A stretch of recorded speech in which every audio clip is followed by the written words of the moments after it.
ઘણીવાર લોકો કહે અમારું ઠાકોરજીમાં મન નથી. એનો અર્થ શું થાય? તમારા માટે ભગવાનનું સંસાર કરતા વધારે મહત્વ નથી. મહત્વ હોત તો મન એમાં હોત. તમને કોઈ બહુ મોંઘો હીરો ખિસ્સામાં મૂકી દે અને કોઈ લગ્નની પાર્ટીમાં તમે હો, રિસેપ્શનમાં ગયા હો અને કહેજો કે 1 કરોડનો હીરો છે, સાચવજે ને પછી લઈ જઈશ. પછી તમારું મન પાર્ટીમાં રહે. વાત કરતા કરતા વચ્ચે ખિસ્સામાં હાથ નાખીને ચેક કર્યા કરો, છે કે નહીં, છે કે નહીં, છે કે નહીં, છે કે નહીં. મહાપ્રભુજી કહે બસ આવું જ કરવાનું છે. તમને અનમોલ રત્ન હું ઠાકોરજી રૂપે ઘરે પધરાવી દઉં છું. એટલે સંસારના બધા કાર્યો કરતા કરતા થોડી થોડી ક્ષણે ચેક કરતા રહેજો, છે કે નહીં, છે કે નહીં, છે કે નહીં. બસ આટલું જ કરવાનું. ચેતસ્તત પ્રવણમ સેવા વ્યાવૃત્તોપી હરૌ ચિત્તમ. મહાપ્રભુજીના શબ્દોમાં કહું કે વ્યાવૃત્તિ કરો, ચિત્ત હરી મારા. કારણ કે તમારા માટે આ બધા કરતા મહત્વના ઠાકોરજી છે. અને જે દિવસે એને એ રીતે સ્વીકારી લેશો, સૌથી મહત્વનું, પછી દરેક ઘટનાઓમાં એને ચકાસતા રહેજો કે તમારી સાથે છે કે નહીં, સાથે છે કે પ્રભુ જોડે છે કે નહીં. સતત પ્રભુને સાથે રાખવા. એમ ભલે આપણે સેવા કરીને પઢાવી દઈએ, પણ એ ભાવાત્મા રૂપે તો સદાય તમારી સાથે હોય છે. એટલે જ મહત્વનું એ છે. અર્જુન અને દુર્યોધનનો મૂળ ફરક શું છે? એને સેના લઈ લીધી.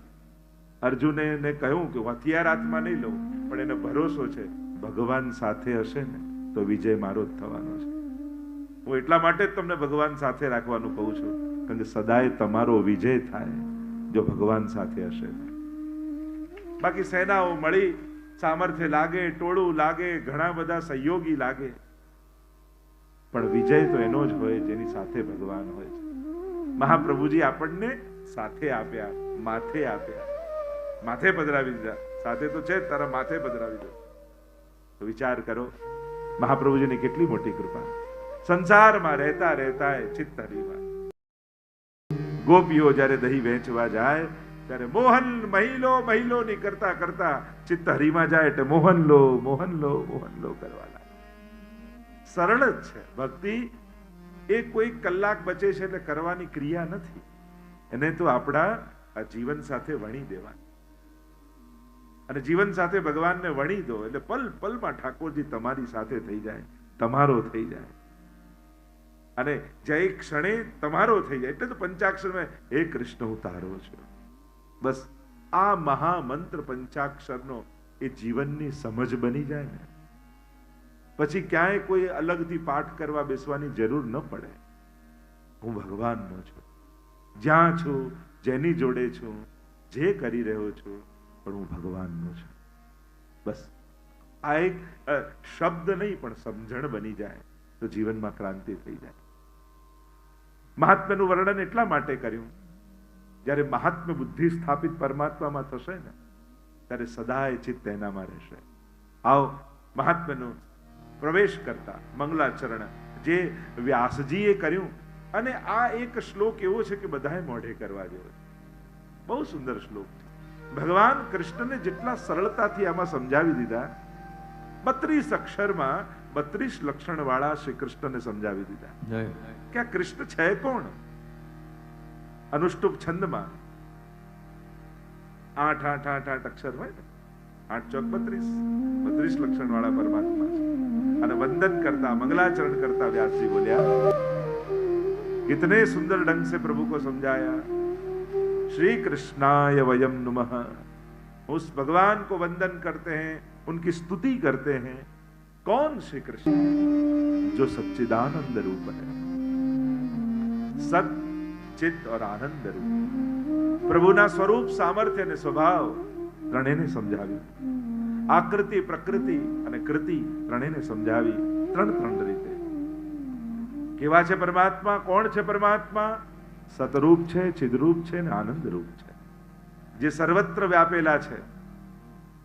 સર્વત્ર જેની સત્તા છે એ જેનો સત તત્વ છે, જે ચૈતન્ય રૂપે છે, જે જ્ઞાન રૂપે છે એ જેનું ચિત્ત તત્વ છે, અને જે સર્વમાં આનંદ રૂપે વ્યાપેલો છે એ જ એનું આનંદ તત્વ છે. સુખ રૂપે નથી, આનંદ રૂપે છે. કારણ કે સુખ એ ક્યાંક ને ક્યાંક દુઃખનું જ સુંદર રૂપ છે. દુઃખ જ્યારે સારા કપડાં પહેરીને આવે ત્યારે એને આપણે સુખ કહેતા હોઈએ, કારણ કે એક સુખની સાથે કેટલા દુઃખો આવે. એક ગાડી આવી તેમ આ ભટકાઈ ના જાય, કોઈ આમાં લીટો ના કરી જાય, આમાં સાચવવાને સર્વિસ કરાવવાની, આને સાચવીને રાખવું, આ કઈ કોઈ ચોરી ન જાય, કેટલા ભય લઈને એક સુખ આવતું હોય. એટલે એક સુખની સાથે કેટલા દુઃખો પણ ભેગા ભેગા આવતા હોય. ચહેરો સુખનો હોય છે પણ કતાર પાછળ તો દુઃખોની જ હોય છે.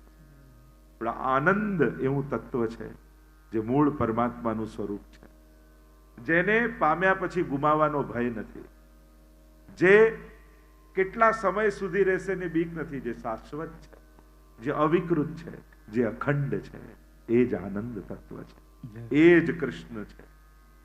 કૃષ્ણને આનંદ રૂપ જ કહ્યા. કૃષ્ણને પામ્યા એટલે આનંદને પામ્યા. તમે જ્યારે કોઈ ઉત્સવમાં આનંદ પામીને જાઓ છો, જ્યારે તમે કથામાં આનંદ પામીને જાઓ છો, એટલે કે તમે કૃષ્ણ પામીને જઈ રહ્યા છો. એને કૃષ્ણ રૂપ, કૃષ્ણનું જ બીજું નામ આનંદ છે, કૃષ્ણનું જ બીજું નામ રસ છે, કૃષ્ણનું જ બીજું નામ પ્રેમ છે. એવો આનંદ જેમાં કોઈ વિકાર ન હોય એ જ કૃષ્ણ છે. એવો પ્રેમ જેમાં કોઈ વિકાર ન હોય અને પ્રેમનું સુપ્રીમ પ્યોરિફાઈડ થયેલું સુંદર સ્વરૂપ, એ જ કૃષ્ણ છે. કૃષ્ણ તત્વને જ્યારે તમે સમજો છો ત્યારે શાસ્ત્રોમાં અનેક નામોથી એને ઓળખાયો છે. એ આનંદ રૂપ છે. લઈને મળે સુખ, આપીને મળે આનંદ છે. દેહના અનુભવથી જે થાય સુખ અને આત્માના અનુભવથી થાય જે આનંદ છે. અમુક જીવનમાં મળેલા આનંદો આપણને લાગે આ દેહ સંબંધી નથી, આત્મા સંબંધી છે. કથામાં બેઠા બેઠા આપણે કાંઈ ન કરતા હોઈએ, સાંભળતા સાંભળતા પણ એ આનંદરૂપ પરમાત્મા કેવો આપણા હૃદયમાં પ્રવેશ કરી જાય. એમ લાગે કે પરમાત્માએ આ લાંબો હાથ કરીને મારા માથે હાથ મૂક્યો હોય, એવી હૂંફનો અહેસાસ કથામાં બેઠા પછી આપણને થાય. આ પ્રભુના પ્રભાવનો અહેસાસ, એ આનંદ રૂપ છે. એની પાસે બેસો તો એ આનંદનો અહેસાસ થાય. તમે શ્રીનાથજી દર્શન કરવા જાઓ ત્યારે સુખ મળે, આનંદ મળે એવી કોઈ સંજોગો હોતા નથી. ગરમી હોય, ધક્કા હોય, લાઈનો હોય, આટલા દૂરથી ગયા હોય, લોકો રાતના નીકળ્યા હોય, સવારે મંગળાના દર્શનમાં પહોંચ્યા હોય, એટલી ભીડ હોય, કોઈ સુખ મળે એવો કોઈ સંજોગો હોય? આપણી સુખની વ્યાખ્યા છે એમાંનું એકે સંજોગ છે. છતાંય એક સેકન્ડ માટે શ્રીનાથજીથી આંખ મળે ત્યારે કેવો આનંદ થાય. એ કયો આનંદ છે? શરીરને સુખની જે વ્યાખ્યા છે એમાંની કોઈ સુવિધા છે? એ આનંદ આત્માનો આનંદ હોય છે. જેનો અંશ છે એ અંશીના દર્શન કરીને આત્મા કેવો રાજી થાય છે. અને પાછા નક્કી કરે શ્રીનાથજી બાબા જલ્દી બોલાવજો પાછા. ત્યારે કોઈ શરત રાખે હું આવું ત્યારે કોઈ ના હોય, હું ના આવું ત્યારે બધું અનુકૂળ હોય, ત્યારે ભીડ ના હોય, ત્યારે કોઈ આવી વિનંતી નથી કરતા. ગમે તેટલા ધક્કા, શ્રીજીના દર્શન મળ્યા ને એનાથી મોટું બીજું શું હોય? આ જ છે સંકટની વચ્ચે પણ આનંદનો અહેસાસ. જ્યારે પરમાત્માને જોવાની, એને સાંભળવાની, એને પામવાની ઈચ્છા હોય છે ત્યારે સંસારમાં ગમે તેટલા વિપત્તિના સંજોગો હોય ત્યારે નાથદ્વારાને યાદ કરવા, તોય શ્રીનાથજીની ઝાંખી કરીને કેવો આનંદ આવે. એમ ભલે કે ગમે તેટલા સંકટ હોય પણ સવારે સેવામાં જઈએ ત્યારે એવો જ આનંદનો અહેસાસ થાય. કથામાં બેસીએ ત્યારે એવો જ આનંદનો અહેસાસ થાય. એનું સ્મરણ કરી લઈએ. જો આનંદની વિશેષતા એ જ છે. સુખ છે ને એકવાર ભોગ્યું પછી જ્યારે જ્યારે યાદ કરો ત્યારે એની માત્રા ઘટતી લાગે. લોકો કે ને કોઈ જોક્સ તમે પહેલી વાર સાંભળ્યા તો જોરથી હસવું આવે, બીજી વાર સાંભળો થોડું ઓછું હસવું આવે, ત્રીજી વાર સાંભળો તો એનાથી, પાંચમી વાર સાંભળો તો કે હવે આ મારી આગળ ના કહેતો, કંટાળી ગયો છે, પછી હસવું આવે છે. આ સુખનું, જે સુખને તમે સ્મરણ કરતા જાઓ એનો આનંદ ઘટતો જાય. પણ આનંદ 5 વર્ષ પહેલા શ્રીનાથજીના દર્શન થયા ને જે આનંદ થયો, આજે એને યાદ કરો ને તો એવો જ આનંદ પાછો થાય. કેવો આનંદ આવ્યો. ગઈ વખતે કથા કરી એને યાદ કર્યો તરુણભાઈને, ગઈ વખતે આપણે અહીંયા બધા ભેગા થયા હતા અને આનંદ એને વાગોળ્યો, પાછો આપણને થાય કે એવો જ આનંદ આપણને પાછો મળે. તો એ આનંદ શાશ્વત રહે છે. અરે ઉલટાનું હોય એના કરતા પણ જયારે યાદ કરો ત્યારે વધારે આનંદ આવે. બોલો, વ્રજયાત્રામાં તમે ગયા હો, અને ચારે બાજુ બધું વિપરીત હોય, ટાઈમસર જમવાનું ન મળે, બધી વ્યવસ્થા ન હોય, પાલમાં બધું ઠીક ના હોય, એમ થાય કે ચલો યાત્રા થઈ ગઈ, ઠાકોરજીની કૃપા, હવે બીજી વાર તો થાય ના થાય, હવે પાછા તો અવાશે નહીં, આવું બીજી વાર તો નહીં થાય. તો પાછા ગામમાં આવો અને લોકો મળવા આવે, વ્રજયાત્રા કરી આય, હા કરી આય. શું કરતા ત્યાં થોડી વાત કરો. અરે સવારે ઉઠીને ચાલતા અને આમ જતા અને સ્નાન કરતા, બેઠકજીમાં જારી ભરતા, ના ઠાકોરજી કૃપા કરે ને તો ફરી એકવાર જવું છે. પાછા બોલતા બોલતા આવું કે અરે એટલો આનંદ આવ્યો, એટલો આનંદ આવ્યો. એ ટાઈમે ભલે શ્રમ પડતો હતો, એ ટાઈમે ભલે તમને એટલો આનંદ નતો આવતો, પણ જયારે એને વાગોળો છો ત્યારે ભોગવ્યો હોય એના કરતા વધારે આનંદનો અહેસાસ થાય. આ જ આનંદનું સ્વરૂપ. અને એવા આનંદને પામવા માટે તમે આજે અહીંયા બેઠા છો, જેને આપણે કૃષ્ણ નામથી ઓળખીએ છીએ, કે જે એકવાર જીવનમાં મળી જાય છે ને પછી એક ક્ષણ માટે મળવાનો પણ અહેસાસ આખા જીવનને આનંદિત કરી દે છે. એક વાર થયેલી એની સાક્ષાત ઝાંકી પણ આપણા આખા જીવનને સુગંધિત કરી દે. એવા કૃષ્ણની ગાથા અને કથા કરવા આપણે ભેગા થયા છે. એ જ્યારે સ્પર્શી જશે ને તમને કથા અને શબ્દોના માધ્યમ, કારણ કે આ વાંગમય રૂપ છે ને, વાણીમય તમને સ્પર્શ કરશે. આનો અહેસાસ વાણીમય કર્ણ દ્વારા તમારે કરવાનો છે. આ વાંગમય એટલે કે જેવા જેવા અસુર થયા એવા એવા ભગવાને અવતાર લીધા. હિરણ્યકશિપુને મારવો છે તો ભગવાન નરસિંહ બનીને આવી ગયા. હિરણ્યાક્ષને મારવો છે તો ભગવાન વરાહ બનીને આવી ગયા. તો થયું કે આ વાંગમય રૂપ કેમ લીધું? તો કે પરીક્ષિતને શ્રાપ લાગ્યો છે ને, 7મા દિવસે મૃત્યુ તક્ષકનો દંશ દેશે. તો શ્રાપ એ અસુર છે, અહીંયા શબ્દમય છે. એટલે શબ્દમય અસુર છે તો ભગવાનનો અવતાર પણ શબ્દમય થયો.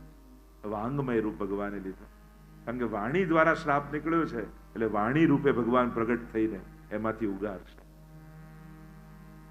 જેવા સંકટમાં હશો શ્રીજી એવું જ રૂપ ધારણ. અને ઠાકોરજી તો સામેથી જ આવતા હોય.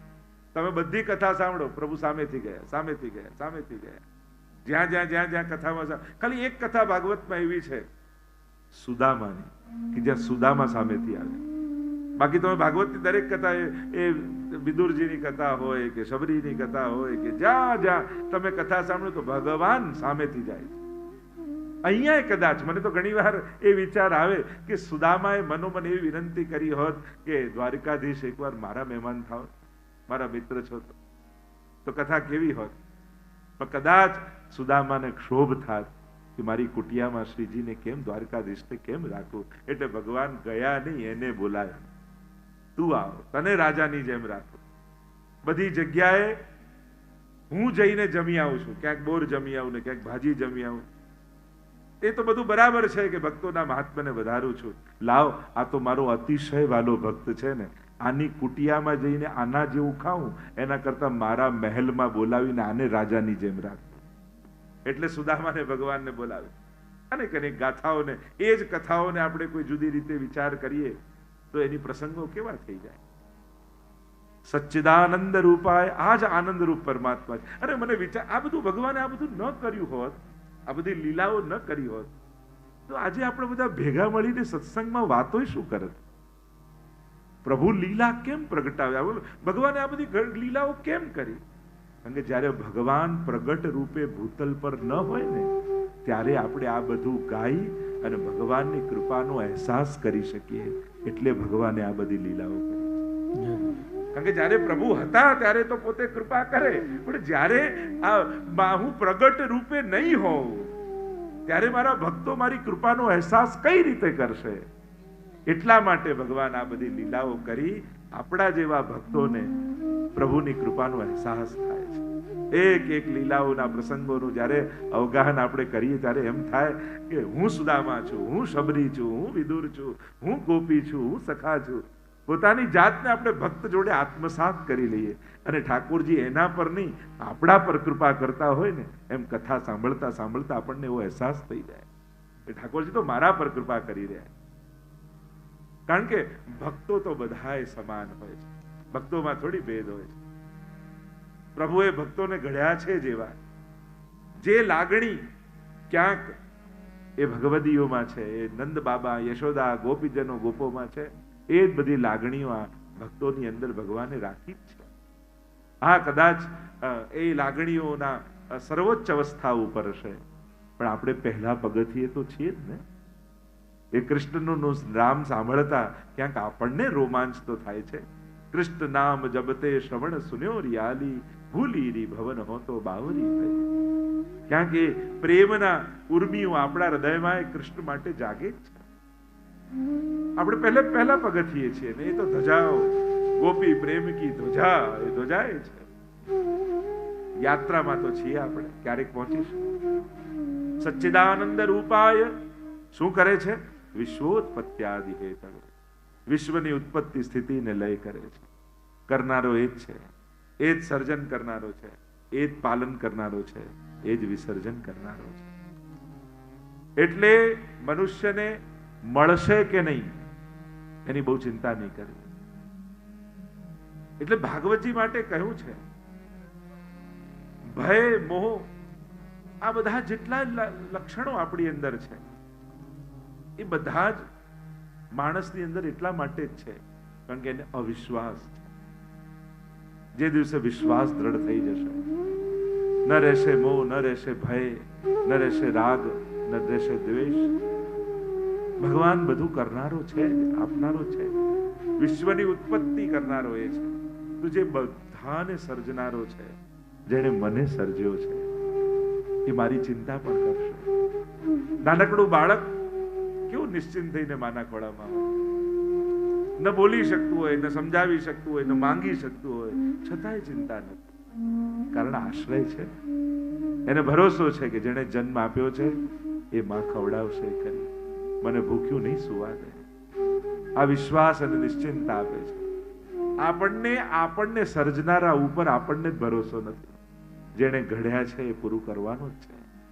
તો વિશ્વની ઉત્પત્તિ કરનારો એ, પાલન કરનારો એ, લય કરનારો એ નાશ નથી કરતો, એ પોતાનામાં સમાવી લે છે, પોતાનામાં લય કરે છે. મહાપ્રભુજી નાશ શબ્દનો પ્રયોગ નથી કરતા, આવિર્ભાવ અને તિરોભાવ શબ્દનો પ્રયોગ કરે છે. બ્રહ્મ જ આવિર્ભૂત થયો અને બ્રહ્મ જ લય કરે છે. તમે આ એક જે નાટક ચાલી રહ્યું છે, લીલા ચાલી રહી છે પ્રભુની, એના દ્રષ્ટા બનો તો આનંદ આવશે. તમે પોતે રોલ કરવા લાગશો, યા તમે પોતે નટો નાટ્ય ધરો, યથા કુંતાજીએ પણ કહ્યું છે સ્તુતિમાં કે આ કેવું નાટક પ્રભુ આપનું. અમે સાચું માની લઈએ છીએ. જ્યારે અળગા થઈ અને દ્રષ્ટા ભાવે જોતા રહેશો તો આ ખેલને માણશો. મહાપ્રભુજીના શબ્દોમાં આ જ વાત કહું તો તથૈવ તસ્ય લીલેતી મત્વા ચિંતામ ધૃતમ ત્યજે. આ બધી જ એની લીલા છે.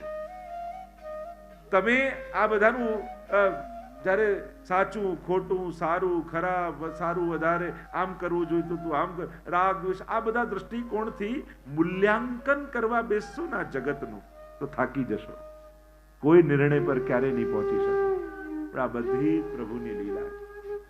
જ્યારે તમે કોઈ પરિવર્તન કરવા સમર્થ ન રહો ત્યારે દ્રષ્ટા ભાવે જોયા કરો. આ ઠાકોરજી ખેલી રહ્યા છે. આ તમારું સામર્થ્ય તમારા કહેવાથી કોઈ બદલાવા તૈયાર થતું હોય તો બદલવાની, પણ જ્યારે એક સંજોગ એવા આવે કે હવે દ્રષ્ટા ભાવે પ્રભુની રમતને જોવી છે, માણવી છે, ત્યારે બસ એ રમતના દ્રષ્ટા બનશો તો આનંદ માણી શકશો. એની લીલા છે. તો સર્જન કરનારો એ, પાલન કરનારો એ, ને લય કરનારો એ. ભગવાને આ દુનિયામાં કઈ વધારાનું બનાવ્યું નથી.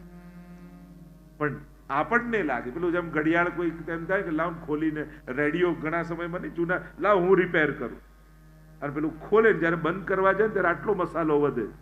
એમ થાય કે આ બધું અંદર નાખ્યું તું કઈ રીતે? આ તો પેક જ નથી થતું. બધી વસ્તુ કામની જ હતી, કોઈ વધારાની તો નાખી નથી. આપણને ફાવતું નથી. આપણને ન સમજાય વસ્તુ ખોટી બની જાય યા ખોટી કહેવાય એ યોગ્ય નથી. આપણી સમજણ નાની છે. દુનિયાને જોવાની, દુનિયાને સમજવાની ક્યાંક આપણી સમજણ બહુ જ નાની છે. આપણે સમજી શકતા નથી, અને નથી સમજી શકતા તો ચુકાદાઓ બેઠા બેઠા ન આપો કે આ ખોટું, ના સાચું, આમ નતું કરવું, આમ કરવું જોઈએ, આમ કરવું જોઈએ. આનો અંત જ નથી. આનો અંત એક જ છે, હરી ઈચ્છા. મારે આનાથી અલિપ્ત થવું છે. જ્યારે સુધારી નથી શકતા તો સુધારવાની કોશિશ પણ છોડી દો. પોતાનું કોઈ યુવાનને સુધારવામાં પોતાનું ઘડપણ નહીં બગાડ્યો. કારણ કે એની 1 મિનિટ કરતા તમારી 1 મિનિટ વધારે કિંમતી છે. કારણ કે એટલી ઓછી છે ને પેલા કરતા. એનું તો જીવન હજી ઘણું લાંબુ છે.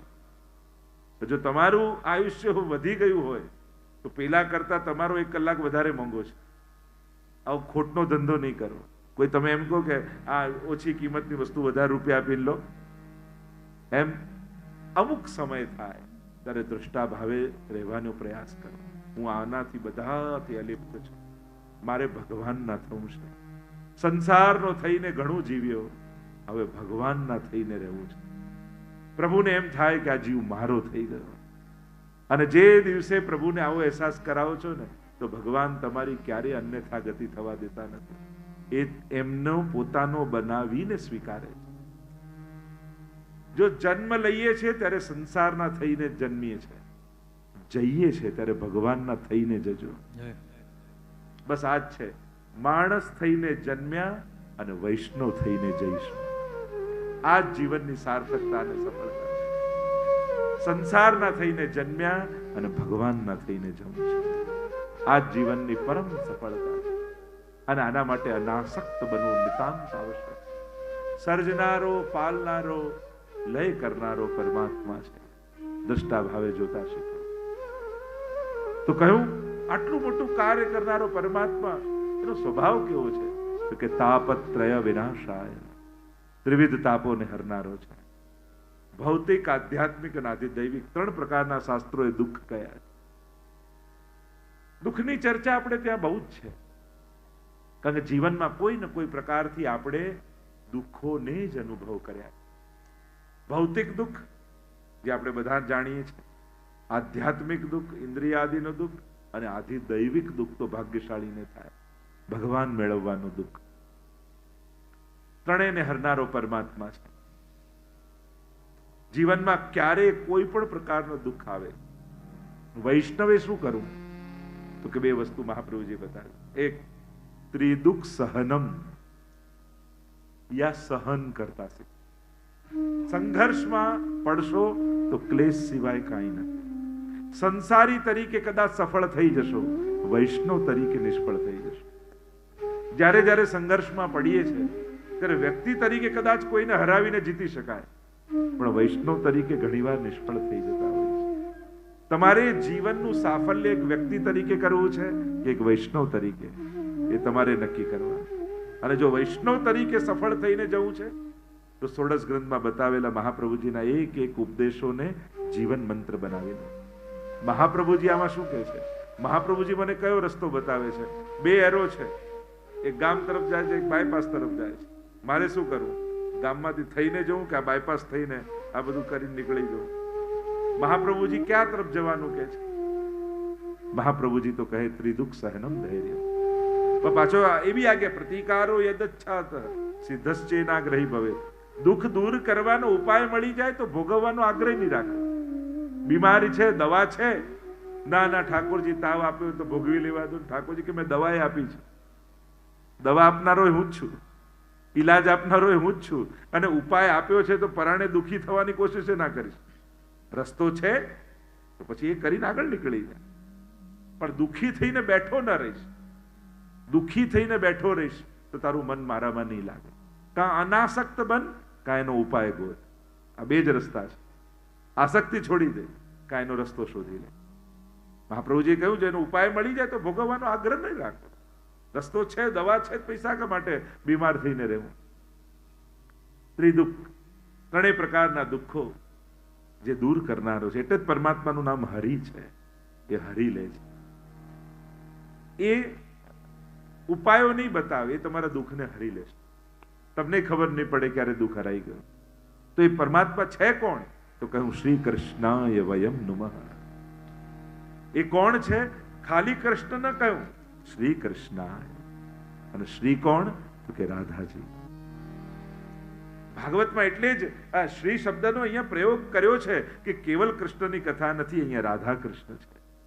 અને રાધા વગર કૃષ્ણ પણ આધા છે.